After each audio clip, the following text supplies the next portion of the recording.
Happy day! Welcome to our ATC News today. At ang topic natin ngayon ay New Audit Threshold ng Bureau of Internal Revenue. So alam niyo naman siguro malapit na mag-annual filing on or before April 15, 2019, covering the calendar year 2018.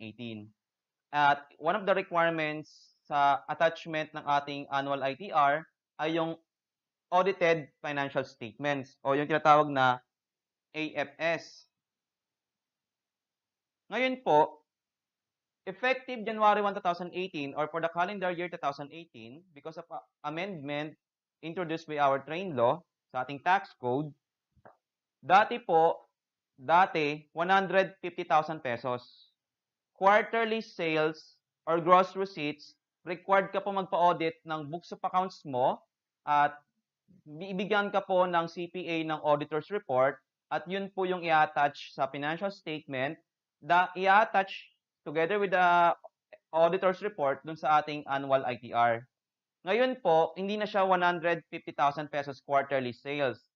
Ngayon po, because of our train law, before ka magpa-audit, required ka lang kapag yung inyong annual gross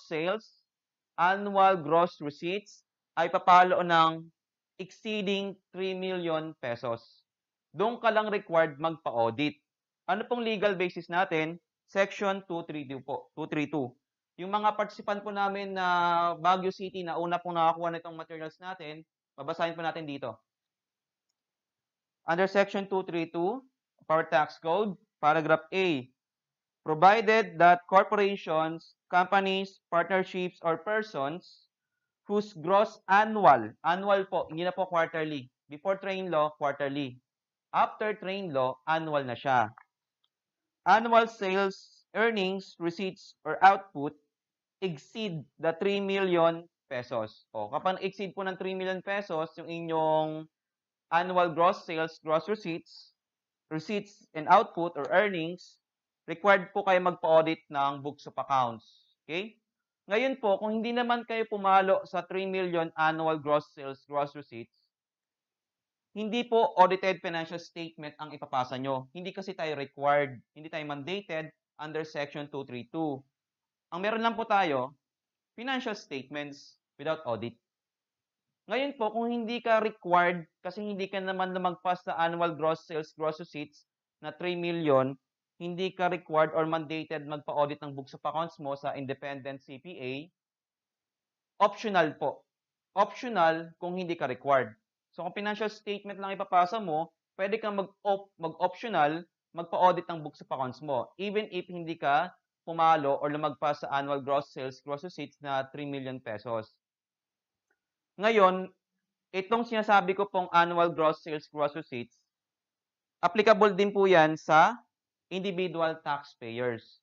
Okay? So, yung mga individual taxpayers po, sole proprietor or practice of profession, mga professionals, kung hindi kayo lalagpas sa 3 million annual gross sales, gross receipts, hindi po kayo required magpa-audit ng books. Pero nga, sabi ko kanina, kung hindi ka required, pwede ka mag-optional.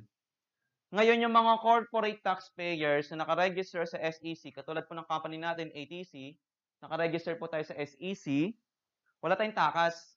Kasi kahit yung corporation, hindi na magpas sa annual gross sales, gross receipt na 3 million, hindi required by BIR magpa-audit ng books of accounts, required naman ni SEC. Yun lang. Kaya dati po, noong 2017, hindi naman lumagpas yung aming quarterly sales or receipts ng 150,000 before train law. Required naman kami ni SEC, so nagpa-audit pa rin kami ng books of accounts namin. Okay? Kaya wala pong takas kay corporation.